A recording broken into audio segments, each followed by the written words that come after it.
Salut, nous nous retrouvons pour la suite du projet BI. Ok, donc ici nous allons faire fichier nouveau. Nous allons créer un projet SSIS. Vous faites projet. Ensuite, vous voyez Integration Service. Nous cliquons sur projet intégration service Business Intelligent. Donc ici nous allons mettre projet MS BI SSIS vente 2021. Ensuite nous allons faire OK. On clique sur OK.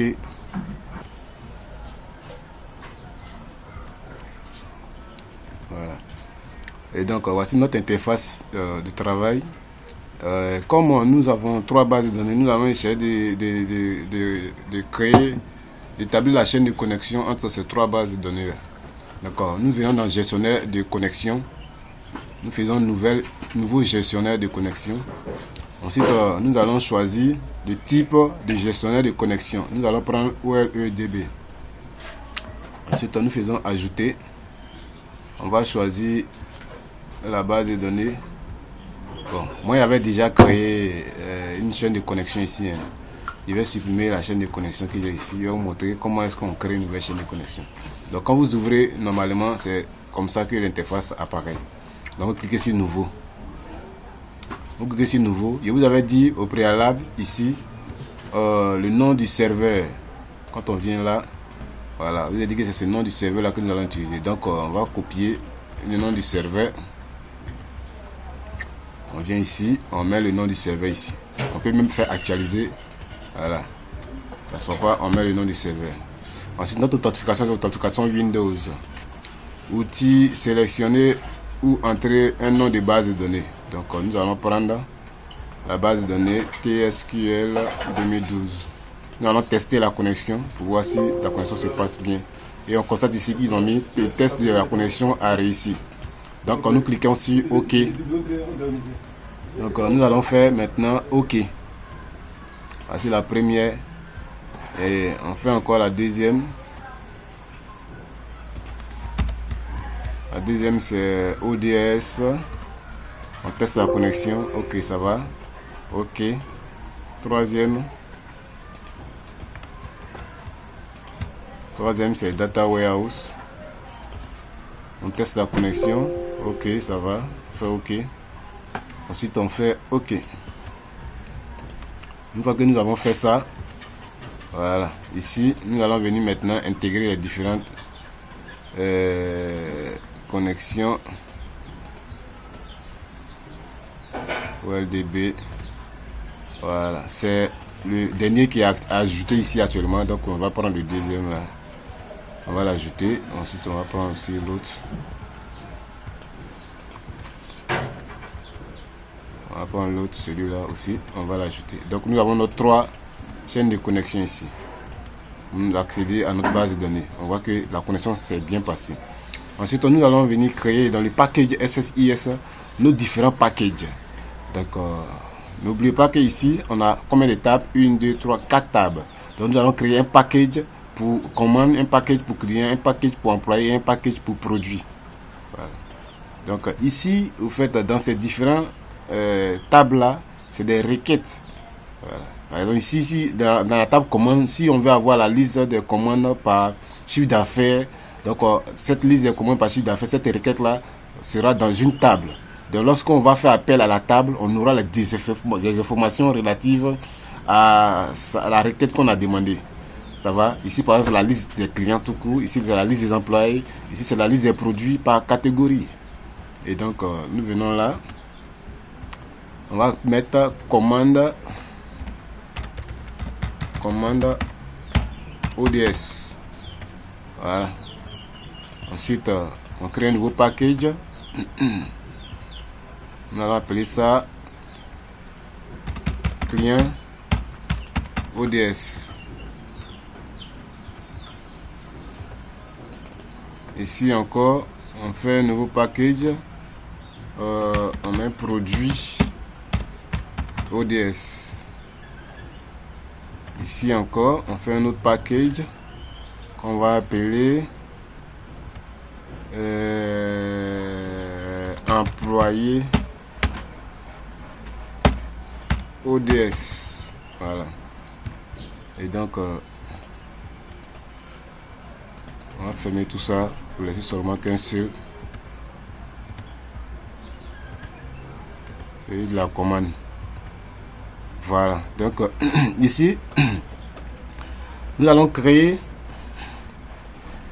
nous allons ajouter les tâches de flux de données. Donc, les tâches de flux de données vont serviront à faire l'échange des données, l'échange des données entre la table source et la table de destination. Donc, on va déposer la tâche de flux de données ici.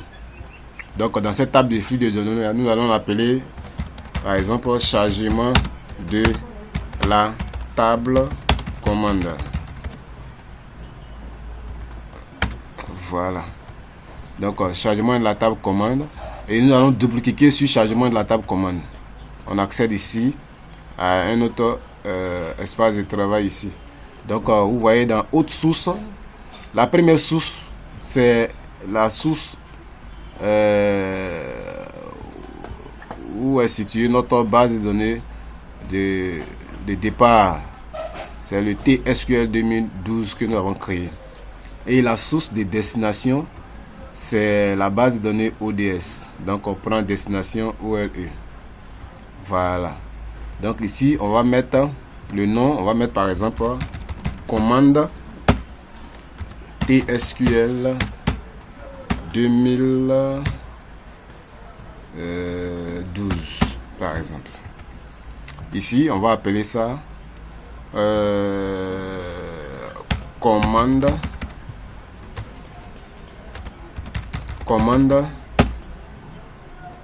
ODS. Commande ODS.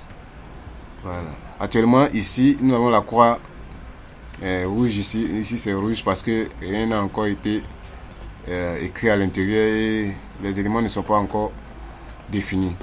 Donc, nous allons double-cliquer sur commande TSQL 2012. Voilà. Donc ici, nous allons choisir notre source de données qui est TSQL 2012. Ensuite, nous allons prendre table ou vue. Bon, la commande, c'est qu'on veut avoir des informations telles que la liste des commandes par chiffre d'affaires. Donc ici, ça sera une table de jointure entre la table commande de TSQL 2012 et la table ligne de commande de TSQL 2012. Donc pour cela, on ne va pas choisir table ou vue, on va prendre plutôt commande SQL parce que c'est une commande SQL qu'on veut écrire ici. Donc on va faire générer la requête. On fait générer la requête, on va cliquer sur ajouter une table. Donc c'est deux tables, hein. La table order et la table order detail. Ça c'est commande et là c'est ligne de commande. On va faire ajouter. Voilà. Donc voici les deux tables. Voilà.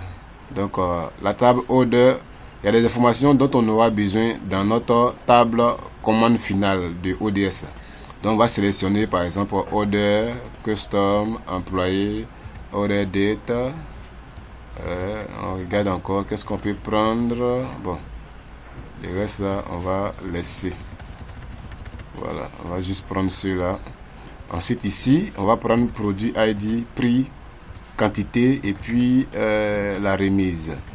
Pourquoi on n'a pas pris ici order ID? Parce qu'on a déjà order ID ici. Donc dans la table, si on ne veut pas voir apparaître order ID deux fois, voilà. Donc on va voir, on va cocher celui-là et on va pas cocher celui-là. D'accord. Donc quand on a sélectionné les différentes propriétés, on constate ici qu'il a écrit notre requête. Donc elle a fait une requête de sélection et from les deux tables, elle a fait une jointure des deux tables. Donc en plus de ces différentes propriétés là, nous on va avoir encore une autre propriété qu'on va appeler chiffre d'affaires. Ça va. Donc ici il nous donne la liste des éléments, mais il n'y en a pas une colonne où on a le chiffre d'affaires. Voilà, on a le chiffre d'affaires. Donc ici on va faire on va écrire une autre requête là. et une autre ligne, on va ajouter, on va faire parenthèse ouverte ici, on va mettre voilà. Le montant c'est le prix fois la quantité du produit. Voilà, donc ici on fait le prix, on va agrandir un peu pour mieux faire les choses. Donc on fait le prix, on sélectionne ça, on fait le prix multiplié, voilà, multiplié fois la quantité.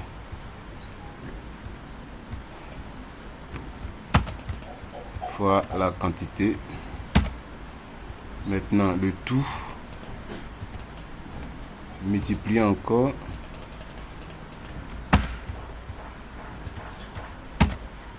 fois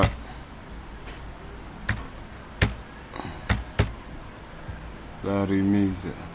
Ici dans notre base de données ici, si on vient dans order, si on fait ça, voilà, on constate ici dans order, oui, à la remise, order détail, voilà, discount là, on constate que les remises sont à 0,0,0,0. Donc voilà pourquoi nous allons mettre ici un moins. Voilà, si c'était 100%, les 100%, on allait mettre 100 moins quelque chose là-bas. Voilà, donc on fait un moins discount, la remise ici. Donc ça c'est ma requête que moi j'ai écrit pour me faire ressortir la liste de mes commandes par chiffre d'affaires de produit. Donc vous pouvez écrire votre requête, n'importe quelle requête que vous voulez écrire, vous écrivez votre requête en fonction de ce que vous voulez avoir comme résultat. Voilà. Faites ça.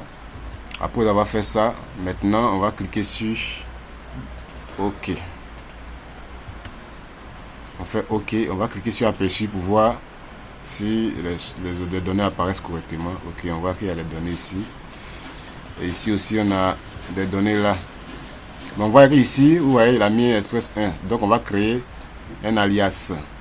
On va aliaser notre requête ici. On met as CA ligne commande. Voilà. Donc si je fais aperçu, qu'est-ce qu'il me donne? Il dit quoi? Ok, il y a une erreur quelque part. Il me dit quoi? On fait ça fois ça. On fait ça as. Ah, il a mis 2 fois as. Donc il enlève ça, il fait ça. Voilà. Vous voyez. Donc on a ici les différents montants. On fait, avant de faire OK, on peut passer là et regarder, vous voyez les différentes données. On peut venir en même temps ici changer, voilà, changer les noms. Donc ici order ID là, c'est commande. Donc on peut mettre code de la commande. Custom ID c'est code du client, code CLI.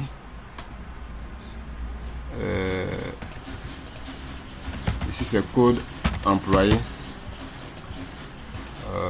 Ça c'est, on peut mettre data, date commande, code prod, prix unitaire hors taxe. Ici c'est la quantité et puis ici c'est la remise. Ensuite lorsqu'on a fait ça, on vient ici, si c'est le chiffre d'affaires qui est là, et on fait OK. Donc ici c'est les différentes colonnes, on fait OK. Une fois qu'on a fait OK, vous voyez ici il a enlevé la croix rouge. Voilà, donc ça veut dire que notre requête, tout s'est bien passé ici. Voilà. Donc ça c'est la source de données. Au niveau de la destination des données, nous allons cliquer ici. Ce composant ne dispose aucune colonne d'entrée disponible. Voulez-vous continuer à modifier les propriétés disponibles? OK. Donc au niveau de la source de données, notre source de données c'est ODS. Donc on fait OK. On prend ODS. Table ou vue chargement. Voilà. Ici on va faire ça. Il n'y a rien à l'intérieur. Et comme il n'y a rien à l'intérieur, ok, donc on va procéder d'une autre manière. On va faire ça. On va relier celui-là à celui-là. Ça va? On va double-cliquer. Celui-là a apparu maintenant. Vous voyez? Voilà, celui-là a apparu maintenant. On va choisir le ODS. Ensuite, notre table. On va modifier cette table là. On va l'appeler commande. Vous voyez ici. Donc on a appelé notre table commande. Voilà, donc on a déjà modifié tous les éléments, donc on fait OK. Mais avant de faire ça, nous avons oublié de faire quelque chose. Le mappage, on va vérifier le mappage. Est-ce que tout s'est bien passé? Est-ce que tout est fait correctement? OK, on voit que tout est fait. Et donc on fait OK. Et donc ici, nous avons notre commande source et notre commande ODS ici. Et donc on va exécuter. Et vous voyez qu'au départ, ici, dans notre base de données ODS, vous voyez qu'il n'y a rien. Voilà.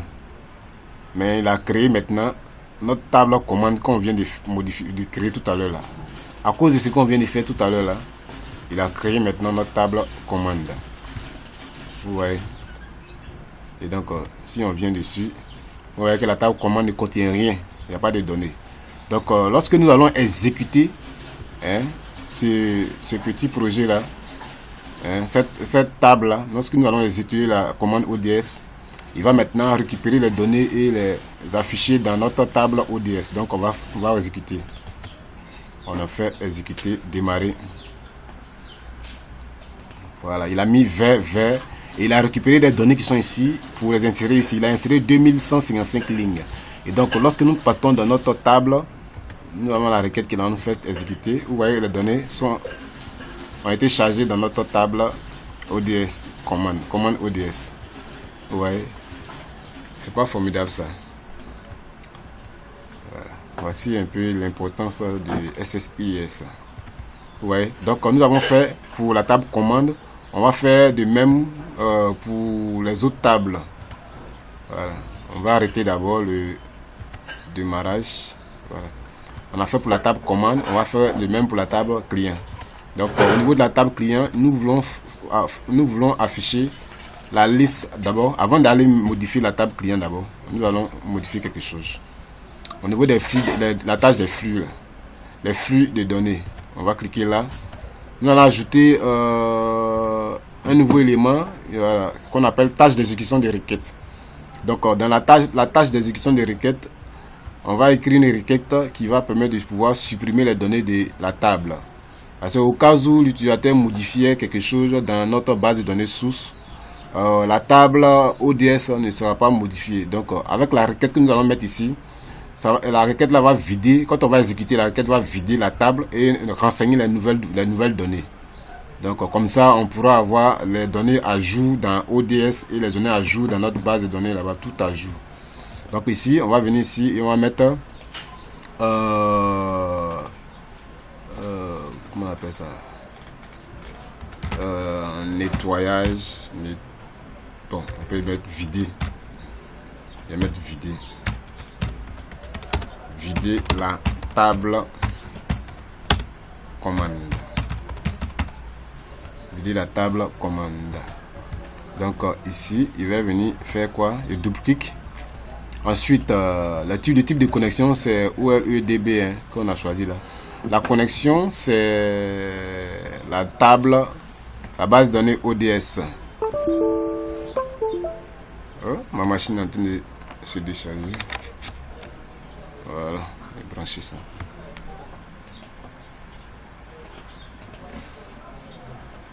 Ok. Et donc là, Dans statement, nous allons écrire notre requête. Nous allons mettre kit table commande et on fait OK. Le bypass prepare, on va mettre à false et on fait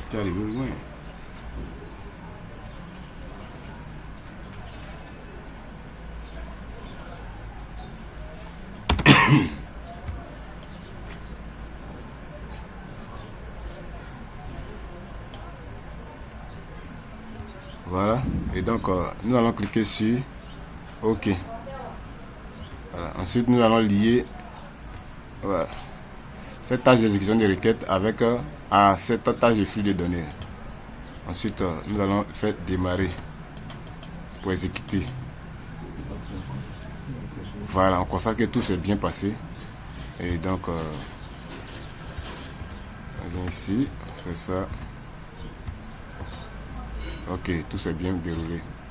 Donc vous allez faire de même pour la table client, produit et employé.